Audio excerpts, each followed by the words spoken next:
하나님께서 송구영신 예배에 우리에게 주시는 말씀은 누가복음 18장 1절에서 8절까지 말씀입니다. 신약성경 누가복음 18장 1절에서 8절까지 말씀 126쪽에 있습니다. 예수께서 그들에게 항상 기도하고 낙심하지 말아야 할 것을 비유로 말씀하여 이르시되, 어떤 도시에 하나님을 두려워하지 않고 사람을 무시하는 한 재판장이 있는데, 그 도시에 한 과부가 있어 자주 그에게 가서 내 원수에 대한 나의 원한을 풀어주소서 하되, 그가 얼마 동안 듣지 아니하다가 후에 속으로 생각하되, 내가 하나님을 두려워하지 않고 사람을 무시하나 이 과부가 나를 번거롭게 하니 내가 그 원한을 풀어주리라. 그렇지 아니하면 늘 와서 나를 괴롭게 하리라 하였느니라. 주께서 또 이르시되, 불의한 재판장이 말한 것을 들으라. 하물며 하나님께서 그 밤낮 부르짖는 택하신 자들의 원한을 풀어주지 아니하시겠느냐? 그들에게 오래 참으시겠느냐? 내가 너희에게 이르노니 속히 그 원한을 풀어주시리라. 그러나 인자가 올 때 세상에서 믿음을 보겠느냐 하시니라. 아멘. 이것은 하나님의 말씀입니다. 세상을 보니까 어느새 1년이 다 이렇게 또 지나간 것 같습니다. 오늘은 한 해를 마무리하는 시간이죠. 우리가 2024년도 시작할 때 예배로 시작하고 또 이렇게 끝날을 예배로 마칠 수 있도록 우리를 인도하여 주신 하나님께 감사드립니다. 우리가 다른 곳에 있지 아니하고 하나님 앞에 있다는 것만으로도 하나님이 우리를 축복하여 주시고 우리를 지켜주신다는 저는 증거인 것을 믿습니다. 다른 날들도 참 소중한데요, 오늘은 정말로 좀 시간이 좀 천천히 갔으면 좋겠다라는 생각이 들었습니다. 왜냐하면 나이를 좀 한 살 먹고 싶지 않더라고요. 네. 얼마 전에 우리 교회에 여러 곳에 이렇게 걸려 있는 달력을 이제 새 것으로 좀 교체했습니다. 이 달력이 한 장 한 장 넘어갈 때 우리 성도님들은 어떤 마음으로 달력을 넘기시나요? 저는 이렇게 달력을 이렇게 제가 넘길 때마다 드는 마음이 있습니다. 이 달력 한 장의 두께가요, 진짜로 요만큼 얇잖아요. 그런데 그것이 12장이 모이게 되면 손가락 한마디가 됩니다. 이것이 또 10개가 모이게 되면 한 뼘으로 달하게 됩니다. 믿음은요, 어느 한 순간에 자라는 것 같지 않습니다. 조금씩 나와 하나님과의 그 시간이 많아지면 많아질수록 우리의 믿음이 자라는 것 같습니다. 오늘 새벽 기도 때 나누었던 말씀이 아모스서의 말씀입니다. 하박국서입니다. 하박국서의 시작은, 이 하박국 선지자는 하나님에 대한 회의와 의심으로 이 시작을 합니다. 하박국 선지자가 생각했던 하나님의 응답이 자신에게 임하지 않습니다. 그런데 이 하박국 선지자가요, 포기하지 않고 어떤 행동을 취하냐 하면 하나님이 가장 잘 보이는 곳으로 올라가게 됩니다. 하박국 2장 1절 말씀 보시면, 내가 내 파수하는 곳에 서며 성루에 서리라. 그가 내게 무엇이라 말씀하실는지 기다리고 바라보며 나의 질문에 대해 어떻게 대답하실는지 보리라 하였더니, 이 칠흑 같은 하나님이 응답해 주시자는 그 어둠의 시간 속에서 파수꾼이 새벽을 기다리는 마음으로 하나님의 응답이 가장 제일 먼저 보일 수 있는 그런 망루로 올라가게 됩니다. 기도는 가장 높은 곳에 올라가는 시간입니다. 그래서 그 높은 곳에 세상을 바라보는 것이 아니고 하나님을 바라보는 것이 바로 기도의 시간입니다. 파수꾼이 망루에 올라가는 시간을 기도라고 한다면 이 시간의 또 다른 이름은 인내입니다. 그리고 인내를 우리는 다른 말로 믿음이라고 부릅니다. 많은 사람들이 믿음이 있다고 하지만 하나님의 응답을 받는 데에는 좀 어려운 것 같습니다. 하나님의 응답이 잘 임하지 않습니다. 그 이유가 무엇일까요? 아마 우리가 가지고 있는 믿음 가운데 인내라는 부분이 좀 부족하지 않을까요? 존 버넌이 쓴 철로 역정에 보면 이 크리스턴이라는 주인공이 이제 자기가 있는 멸망의 도성을 떠나서 천성, 그 시온성을 향하여 길을 떠나게 됩니다. 그가 가는 길에서 많은 사람들을 만나 이 순리의 길을 함께 갑니다. 이 크리스천과 주인공과 함께 했던 사람들의 이름 가운데 전도자, 신실, 믿음, 소망, 목자, 이런 이들이 있습니다. 이들은 주인공 크리스천이 올바로 그 천성을 향해 나아갈 수 있도록 도와줍니다. 믿음의 길을 동행합니다. 근데 주인공과 또 함께하는 사람들 중에 이런 이름을 가진 자도 있습니다. 세속을 따르는 자, 무지한 자, 재물을 사랑하는 자, 속이는 자, 미련한 자. 이름만 들어도 느껴지는 것 같이 이들의 특징이 있습니다. 이들은 믿음의 길에는 관심이 없습니다. 조금만 가면요, 힘들다고 쉬자고 합니다. 자꾸 이 크리스천을 다른 길로 빠지게 하려고 합니다. 유혹에 쉽게 넘어갑니다. 결국 이들은 믿음의 길을 가기 위한 인내가 부족하여 모두 다 순례의 길을 포기하게 됩니다.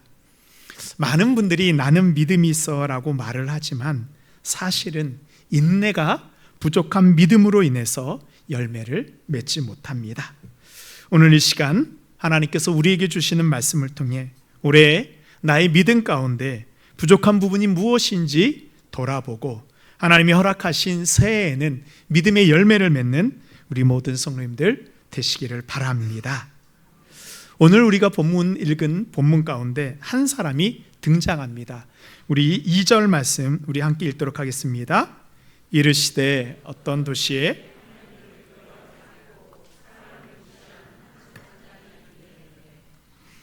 이 사람을 소개하는 말이 두 개 있습니다. 첫 번째는 하나님을 두려워하지 않고 두 번째는 사람을 무시한다라고 말하고 있습니다. 정말로 우리 이런 사람을 한마디로 말하면 앞뒤가 꽉 막힌 사람입니다. 고구마같이 답답한 사람입니다. 살면서 만나고 싶지 않죠. 말이 통하지 않습니다. 우리를 힘들게 하는 사람입니다. 혹시 이런 사람과 함께 살고 있는 분이 계신가요? 몇몇 분들이 이렇게 아멘이라고 하실 뻔했는데 아무 때나 아멘 하시면 안 돼요. 그냥 속으로만 대답하시면 됩니다. 근데 이 사람의 직책이 재판장이라고 말하고 있습니다. 즉 그 도시에서 가장 힘 있는 사람입니다. 이런 사람을 만났다고 생각하면 정말 아찔할 것 같습니다. 여러분 어떠신가요? 혹시 올 한 해 이런 사람 만나서 정말로 힘들지 않으셨습니까? 이 불의한 재판장과 함께 등장하는 또 한 사람이 있습니다. 오늘 3절에 보면 그 도시에 한 과부가 있어. 그 도시에 있는 여인입니다. 과부는 2000년 전 가장 연약한 사람들 가운데 한 명입니다. 그래서 성경에서는 과부와 고아와 나그네를 그 시대에 가장 힘이 없는 사람으로 보고 있습니다. 모두가 무시하는 사람입니다. 불의한 재판장, 제일 힘 있는 사람과 제일 힘이 없는 여인의 만남입니다. 하필이면 이 여인의 원한을 풀어줘야 될 사람이 하나님도 무서워하지 않고 사람을 무시하는 불의한 재판장입니다. 이미 결말이 다 정해진 그런 스토리입니다. 우리는 이 말씀을 보면서 잘 느끼지 못하는데요, 이 2000년 전 예수님의 비유를 듣고 있는 그들의 귀로 들리는 그 느낌은 어떠냐 하면, 불의한 재판장과 과부라는 이 두 사람의 조합을 듣는 순간 모두 혀를 차면서 불쌍하다고 생각했을 것입니다. 우리말로 웜에 어째스까이, 왠지 좀 어색합니다. 좀 더 연습을 좀 잘하도록 하겠습니다. 그러니까요, 이 모두가 이 과부의 소원은 안 된다고 포기해야 된다라고 생각했을 때입니다. 그때 예수님께서 이렇게 말씀하십니다. 포기하지 말고 기도하라. 우리 3절 말씀 우리 다 같이 읽도록 하겠습니다. 시작. 그 도시에 한 과부가 있어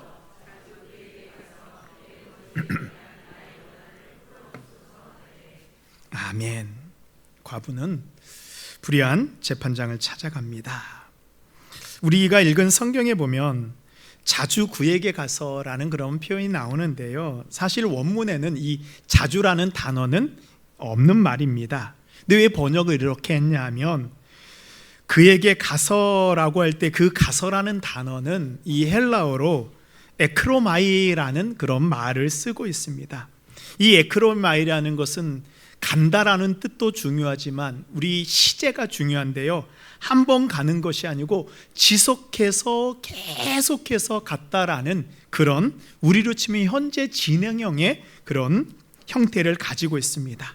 가고 또 가고 거절당하고 또 거절당해서 계속해서 찾아가고 있는 그런 모습입니다.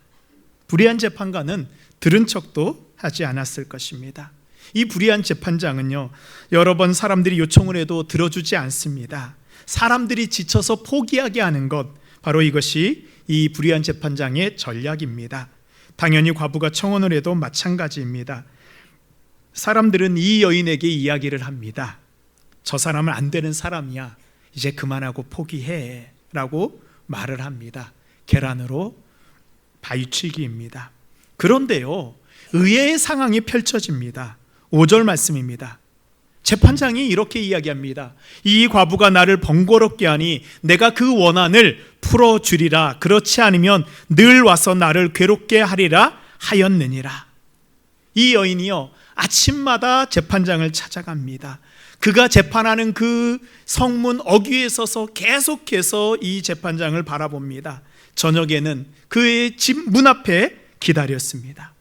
재판장이 이 정도 무시했으면, 그동안 다른 사람들 같았으면 모두 포기하고 떨어져 나갔는데 이 여인은 달랐습니다. 불의한 재판장보다 이 여인이 더 대단한 사람입니다. 이 5절에 보면 나를 번거롭게 하리라 라고 재판장이 이 홀로 독백을 합니다. 근데 이 번거롭게 한다라는 말은 이 헬라어로 카포스라는 단어를 쓰고 있습니다. 고난을 당한다, 괴롭게 한다라는 그런 의미도 있지만, 원래 이 어원은 뭐냐면 다른 사람의 눈을 상하게 한다라는 그런 뜻을 가지고 있습니다. 그러니까 원문 그대로 좀 해석을 해보면요, 이 과부가 나의 눈을 때려서 내 눈을 시퍼렇게 멍들어 내가 부끄러움을 당할 것 같다라는 그런 뜻입니다. 얼마나 이 여인이 재판장을 찾아갔으면 그 재판장의 눈에 멍이 들 정도로 지금 힘이 들다라는 것입니다. 제가 이 단어를 좀 묵상해 봤습니다. 어떤 뜻이었을까? 우리가 하나님 앞에 나아갈 때 어떤 모습으로 나아가야 될까? 하나님이 우리를 볼 때 하나님 당신의 눈에 늘 누가 보이는 거예요? 우리가 하나님 눈에 늘 보이는 것입니다. 하나님 눈에 멍이 든 것 같이 우리의 모습이 하나님의 눈에 각인되는 것입니다. 기도는 우리가 하나님의 눈 속에 들어가게 하는 것입니다. 신명기 32장 10절에 보면 여호와께서 그를 황무지에서 짐승이 부르짖는 광야에서 만나시고 호위하시며 보호하시며 자기의 눈동자같이 지키셨도다.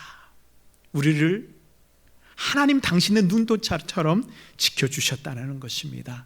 우리가 오래 거친 황무지를 거닐 때, 위험한 광야를 지날 때에도 하나님은 우리를 당신의 눈동자처럼 지켜주신 것을 믿으시기 바랍니다. 아멘. 오늘 말씀에 보면 도무지 일어날 수 없는 일이 일어났습니다. 끝까지 포기하지 않는 여인 앞에 불의한 재판장이 두 손을 들었습니다. 예수님의 비유를 듣는 모든 사람들이 이 결말을 들으면서 야, 이거는 기적이다라고 생각했습니다. 근데 예수님은 기적이라고 말씀하지 않고 믿음의 기도라고 말씀하십니다. 이 불의한 재판장의 비유는 이 1절과 8절이 불의한 재판장 비유를 이렇게 감싸고 있는 그런 형태입니다. 예전에 학교 다닐 때 배웠던 수미 쌍괄식 글쓰기입니다. 그러니까 시작과 끝이 연결되어 있는 것입니다. 그래서 바로 이것이 연결되어서 본문이 말하고 싶은 주제를 강조하고 있습니다. 그래서 이것을 읽을 때에요, 1절과 8절을 연결하여 읽게 되면 이 비유의 핵심을 우리는 읽을 수 있게 됩니다. 우리 한번 1절, 8절을 같이 한번 연계해서 읽어볼까요? 우리 함께 읽겠습니다. 예수께서 그들에게 항상 기도하고 낙심하지 말아야 할 것을 비유로 말씀하세요. 내가 너희에게 이르노니 속히 그 원한을 풀어주시리라. 그러나 인자가 올 때에 세상에서 믿음을 보겠느냐 하시니라. 아멘. 항상 기도하고 낙심하지 않는 것, 바로 이것이 하나님께서 우리에게 원하시는 믿음입니다. 예수님께서는 우리가 기도하고 낙심하지 말아야 될 것을 깨닫게 하기 위해서 이 불의한 재판장의 비유를 말씀해 주셨습니다. 본문의 재판장은 우리가 처음에 살펴본 것 같이 하나님도 두려워하지 않고 사람을 무시하는 그런 사람이었음에도 불구하고 이 여인의 청혼을 들어주셨습니다. 하나님이 이 재판장을 통해서 당신의 모습을 우리에게 드러내고 있습니다. 하나님 어떤 분이신가요? 오늘 7절 말씀에 보면 하물며 하나님께서 그 밤낮 부르짖는 택하신 자들의 원한을 풀어주지 아니하시겠느냐, 그들에게 오래 참으시겠느냐. 하나님은 반드시 우리의 간절한 기도를 들어주시고 하나님의 때에 응답해 주신다 라고 약속하셨습니다. 포기하지 않는다는 것, 이것은 어떤 의미냐 하면 하나님이 우리의 모습을 보면서 정말로 이 정도까지 기도하겠느냐라는 것을 보는 것입니다. 그러니까 기준이요, 우리에게 있는 것이 아닙니다. 우리는 포기하는 것도 내가 이 정도 했으면 충분히 했더라고 생각하시죠. 그러나 기준이 내가 아니고 하나님한테 우리는 맞추어줘야 됩니다. 이 여인이 재판장에게 한 번 가고 포기했다면 그 여인의 소원은 풀어주지 않았을 것입니다. 지금 하나님이 우리에게 원하시는 것이 있습니다. 하나님의 눈에 우리의 모습이 새겨질 정도로 기도하라 라고 말씀하고 있습니다. 또한 하나님께서는 당신이 어떤 분이신지 우리에게 보여주셨습니다. 마태복음 7장 11절 말씀을 우리 함께 읽도록 하겠습니다. 너희가 악한 자라도 좋은 곳으로 자식에게 줄 알거든 하물며 하늘에 계신 너희 아버지께서 구하는 자에게 좋은 것으로 주시지 않겠느냐. 아멘. 이 말씀에 전제가 있어요. 하나님은 우리 아버지시고 우리는 누구라고요? 하나님의 자녀라는 것입니다. 우리가 기도할 때 이것을 잊어먹는 거예요. 우리는 무조건 구하지요. 아닙니다. 우리가 아버지 앞에 구하는 것을 잊지 말아야 됩니다. 우리 아버지 되신 하나님께서는 가장 좋은 것으로 주시는 분임을 우리가 믿기 때문에 포기하지 않고 그 아버지 앞에서 우리가 때를 쓰며 기도할 수 있는 것입니다. 그래서 기도하는 사람은 눈앞의 상황으로 인해서 낙심하지 않는 사람입니다. 세상은 우리에게 포기하게 합니다. 낙심하게 합니다. 요즘 세대의 특징이 있는데요, 빨리 포기하는 것입니다. 마음 먹은 대로 되지 않으면 쉽게 그만두는 것입니다. 몇 번 기도했는데 하나님이 응답하지 않으면 아닌가 보다 라고 우리가 기도하지 않을 때가 있습니다. 기도하는 사람은요, 응답되지 않았다고 해서 포기하는 것이 아닙니다. 그래서 이 기도의 본질을 우리가 응답에 두면요, 기도를 제대로 알지 못하는 것입니다. 기도의 본질은 하나님의 신실하심을 믿는 그 믿음에 있는 것입니다. 우리가 하나님 앞에 나아가 하나님의 신실함을 붙잡고 기도할 때, 그때가 바로 우리가 진정한 기도를 올려드리는 거고요, 그때 하나님께서는 가장 좋은 것으로 우리에게 채워주시는 그 은혜를 우리가 경험할 것을 믿습니다.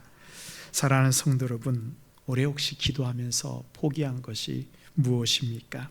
내가 하면서 그만둔 것이 무엇입니까? 기도가 끝나지 않았으면 아직 끝난 것이 아닙니다. 우리가 다시 하나님 앞에 나아가 기도할 때 하나님의 인도하심이 우리에게 있을 것을 믿습니다. 아멘. 두 번째로, 기도는 하나님이 우리를 빚으시는 시간입니다. 우리가 포기하지 않고 기도한다고 생각할 때 우리는 이것을 우리의 의지의 차원으로 생각하시는 분들이 있습니다. 기도는 인내력이나 의지가 강한 것과는 좀 다른 차원입니다. 아무리 의지가 강한 사람도 계속 어려운 일이 닥치게 되면요, 결국 기도를 그만두게 될 수밖에 없습니다. 기도하는 힘은 우리에게서 나오는 것이 아니고요, 하나님으로부터 우리에게 내려주시는 것입니다. 이게 바로 기도하는 힘입니다.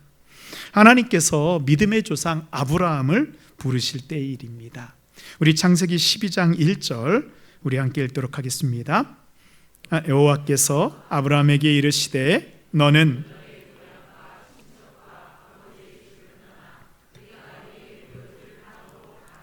아멘. 이 아브라함이 고향과 친척과 아버지의 집을 떠나서 한 번도 보지 못하고 들어보지 못한 곳으로 이제 떠나게 됩니다. 근데 아브라함이 떠날 수 있는 그 이유가 어디에 있을까요?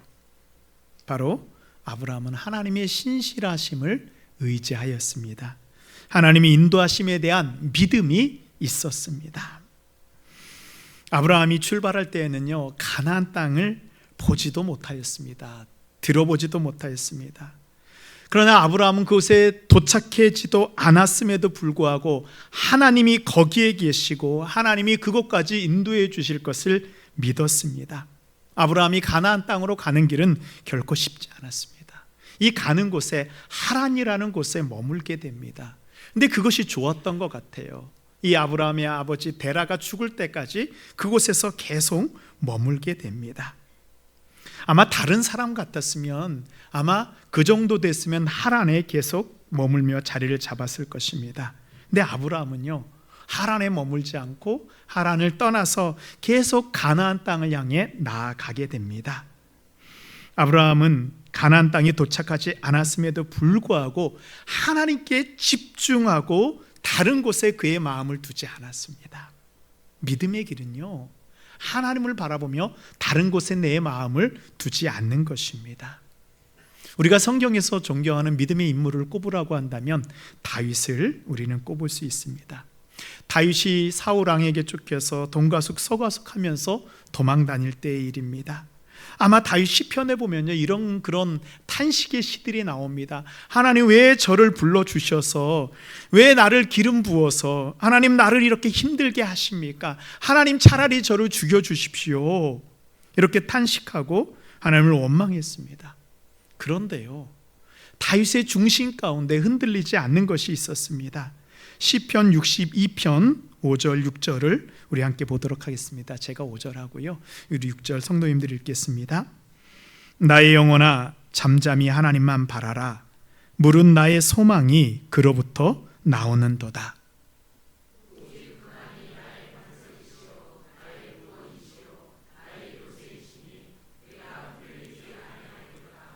아멘.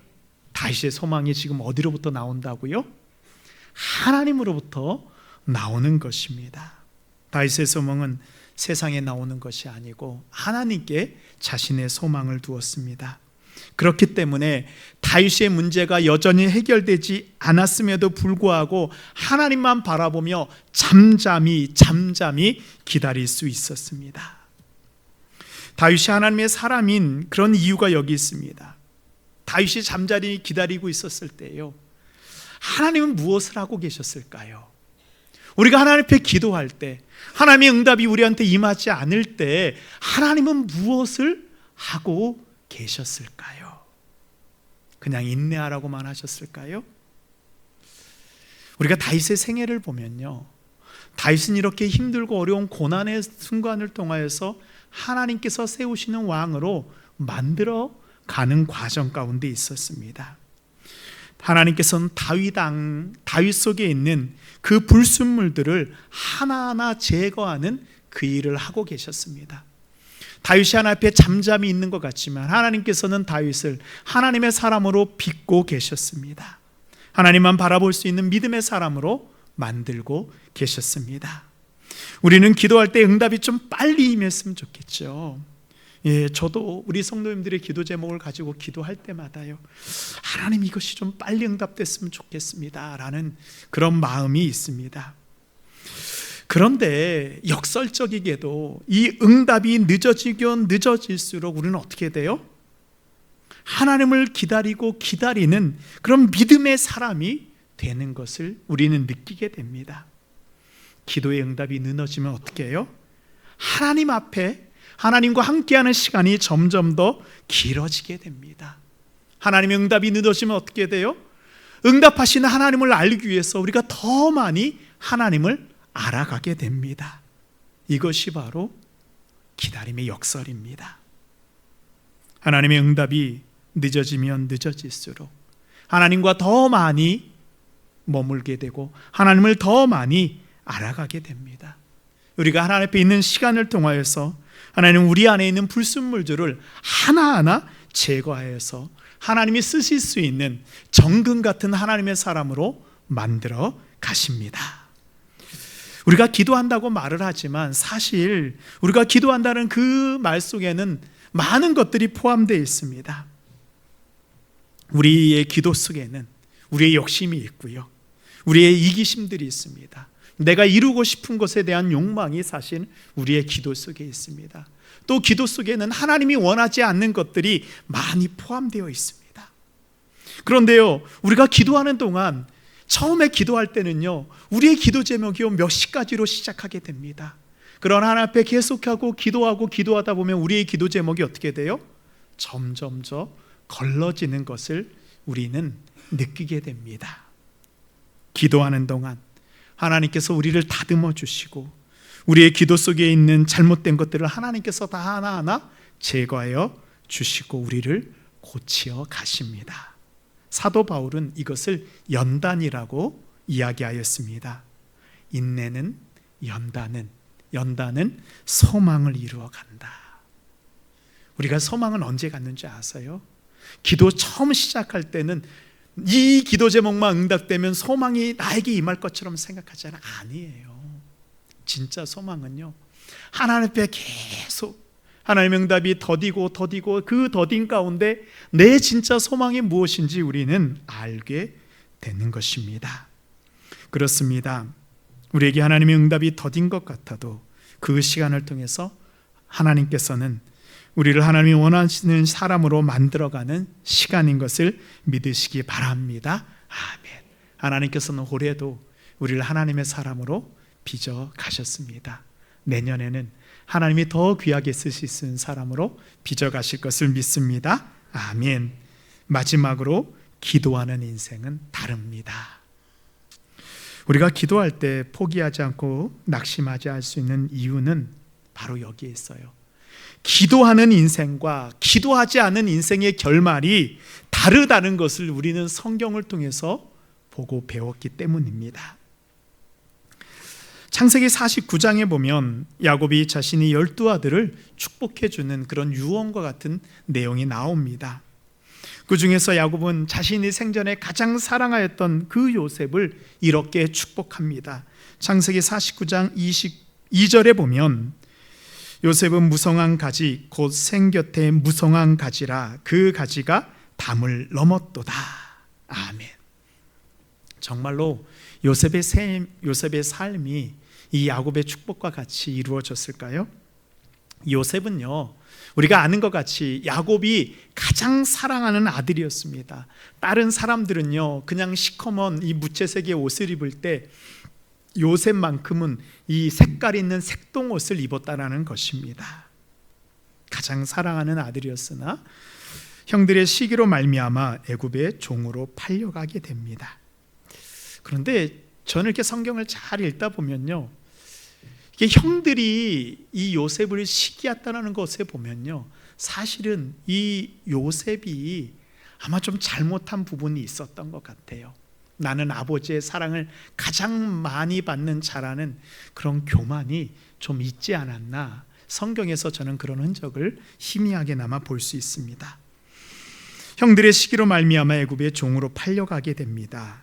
요셉의 인생을 요즘 말로 하면 꼬인 인생입니다. 요셉은 아버지의 가장 사랑을 받는 아들이었습니다. 그렇게 인생을 시작하였습니다. 그러다가 애굽의 종으로 팔려가 가장 바닥으로 떨어지게 됩니다. 나락으로 떨어지게 되니까 요셉은 하나님이 보입니다. 그때부터 하나님을 의지하기 시작합니다.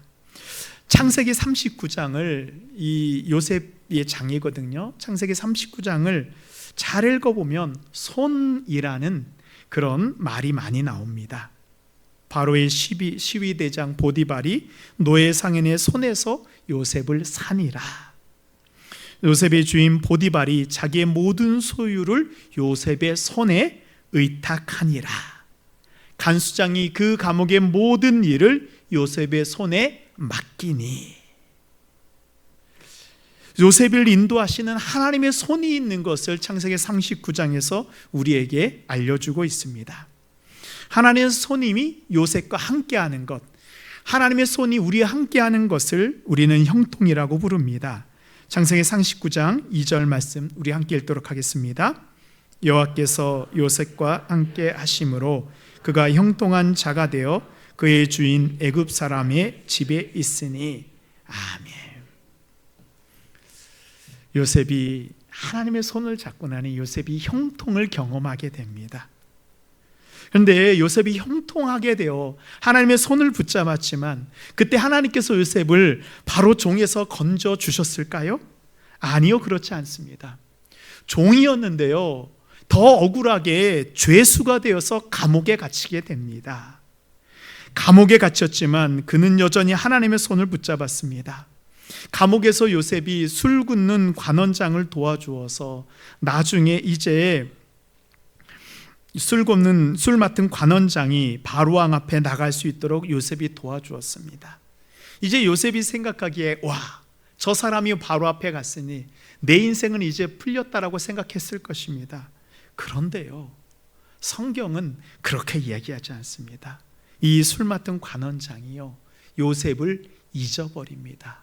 2년 동안 잊고 지나다가 바로가 꿈을 꾸었을 때 그때 요셉이 기억났다라고 말씀하고 있습니다. 요셉은 하나님의 손을 붙잡고 있었음에도 불구하고 그의 인생을 일으켜 주시는 데에는 하나님의 많은 시간이 필요했습니다. 요셉이 보디발의 집에서, 요셉이 감옥에서 하나님을 온전히 신뢰하며 기도하는 시간이 바로 요셉에게 있었던 것입니다. 그 기도의 시간이, 그 인내와 그 연단의 시간이 다 채워졌을 때 이제 그의 인생이 달라지게 됩니다. 기도하면 우리의 인생이 달라집니다. 하나님께서는 우리에게 필요한 것이 있을 때만 구하라는 것이 아니라 항상 기도하기를 원하십니다. 그래서 하나님께서 우리에게 요청하시는 것이 늘 기도하는 것입니다.